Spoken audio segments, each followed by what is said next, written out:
Jaguars just hit the field and wrapped up practice number 11. I'm Jamal St. Cyr alongside Justin Barney. Justin, today a little bit of a walkthrough. This is the final practice before that second preseason game. Doug Peterson confirming what we kind of all hoped we'd see is that the starters will play on Friday night against the Browns. So good news for the home crowd that's heading out. Guess what? You get to see Trevor Lawrence. That's right, at least for one series. At least for one series, a little bit. Doug said they will start, so you're going to see Travis Etienne, you're going to see Trevor, those starters starting offensive line. So I think we're going to see, again, it's going to be vanilla.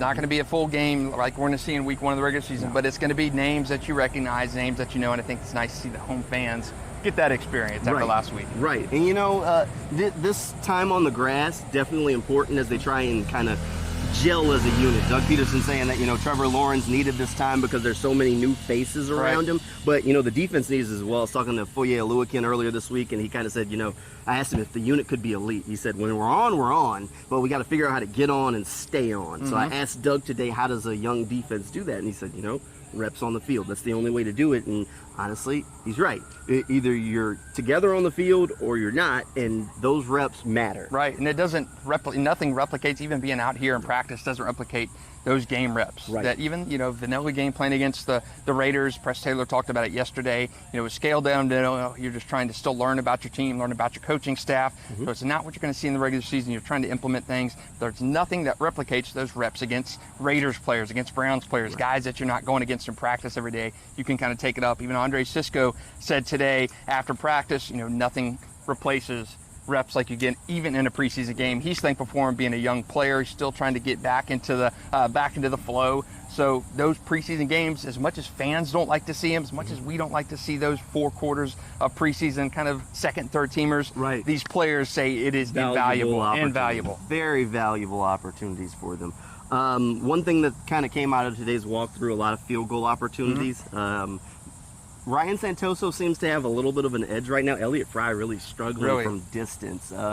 He's missed a 50-yard attempt on each of the last 2 days. Today he missed 2 kicks, one from 50 and one from probably the deep 30s. Right. Ryan he was short. He was short on that 50-yarder. He's really struggling from deep right now. We'll have to see what happens out on the game field, of course. But right now I'd say that Ryan Santoso has a little bit of an edge in that battle just because he's been just that much more consistent, but Fry definitely not out of it yet. Right, and he would, you know, to Ryan Santoso's credit, he's missing kicks, but he has got the leg. He's got the leg. He has got the leg. He's got to square him up a little bit more, but he has got the distance.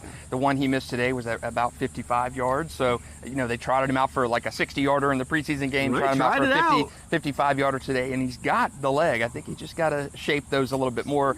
Elliott Fry, I don't know if he's going to be on this roster past that last wave of cuts. We'll have to see. Right now, things are still tight. We'll see if Fry can kind of get things under his belt and get things fine-tuned. But for now, I'd say Santoso definitely has the edge there, and he's kind of the incumbent since Fry was the new guy they brought in. Again, today a little bit of a walkthrough action as they kind of start to prepare for that game. So not a very physical practice, but still a lot of opportunities, 2-minute drill type of things. The offense kind of trying to figure out ways to move the ball down the field. One thing that I noticed is that, you know, in the first probably 5, 6, 7 of these 7 days of practice, we kept talking about Evan Engram dropping passes. I was thinking today as I watched him catch a couple of passes, I don't remember the last time he dropped a pass. It's been a few days. He had 2 touchdown catches today, and I thought one off of a great goal line kind of shimmy move. Trevor even gave him props after that. So, you know, you really kind of highlighted Evan's struggles with catching the ball, but he has today especially played very well. He's fixed it. So far so good. I mean, it's been at least a few days since the last drop pass that I can think of off the top of my head.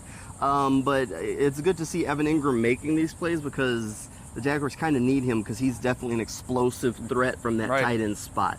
All right, I know my MVP for the day is coming from offense, and I'll go ahead and throw it out there. My MVP is Trevor Lawrence. Great day. I mean, they did some 7-on-7 from the goal line and cycled out those receivers, and Trevor was just surgical, dissecting the defense on each play. I think he only had something like 4 incompletions on the day. Very good. I think sometimes we kind of overstate some of our expectations for Trevor and kind of gloss over just how consistent and good he's been throughout training camp. Very few big mistakes that turned into interceptions on his part. The one thing that's still a little bit worrisome for me that I think there is some work to be done is on his deep ball.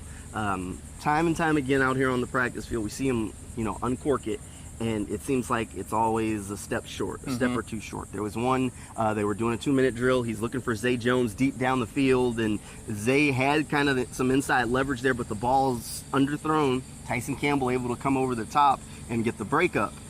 Zay was upset, wanted a flag on the play. Ref didn't give it to him, so Tyson Campbell walked off the field with the PBU. But overall, the pass was still short. Right. I mean, he needs to lead. He needed to lead Zay a little bit farther down the field. So that's my one concern that I've seen from Trevor so far through camp. But I mean, overall, surgical with these opportunities, finding space, not making mistakes with the ball. Yeah, and he's had a great camp. Yeah. He has had a great camp. So I gave my MVP yesterday to Zay Jones, and if I didn't just give it to him yesterday, I'd give it to him again today. Very good day. He has been lights out. But I'm going to switch it up. Jamal went offense. I'm going to go defense.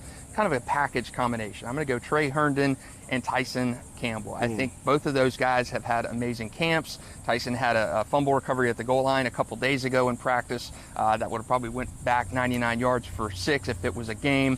And just again, Jamal mentioned the pass breakup on Zay Jones. Just a great Tyson Campbell camp. And Trey Herndon, kind of a forgotten man in the mix, but he has had an exceptional camp. A couple pass breakups today in team drills. Kind of, again, scaled down version of practice today. But Trey Herndon has had a phenomenal camp. I think he's got to factor into that rotation somewhere after the camp he's had. Kind of had a spotty, up and down Jaguars career, but he has had an exceptional camp. Tyson Campbell, I'm happy. We know about Shaq Griffin, Darius Williams. He's still been kind of limited, but I am very excited to see what Trey Herndon and Tyson Campbell bring when this regular season starts. I am excited for Tyson Campbell for 4 or 5 games last year. Yeah. He looked lost. I mean, we said waste of a draft pick. He's struggling. He's not turning around on the ball. Doesn't know how to read things. Something happened.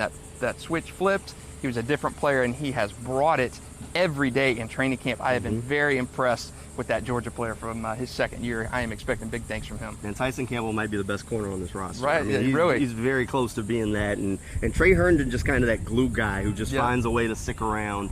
Smart veteran player. He's going to be on this roster. Definitely some good depth there. We'll have to see how everything shakes out. And the Jaguars will hit the field on Friday for that second preseason game of the year against the Cleveland Browns. A home tilt. Starters will play a little bit. Make sure you're in your seats early or tuned in early because they probably won't make it out of the first quarter. We'll check in with you again on the News4Jags podcast. You can get that anywhere you get your podcast or look on News4Jags underneath that sports page.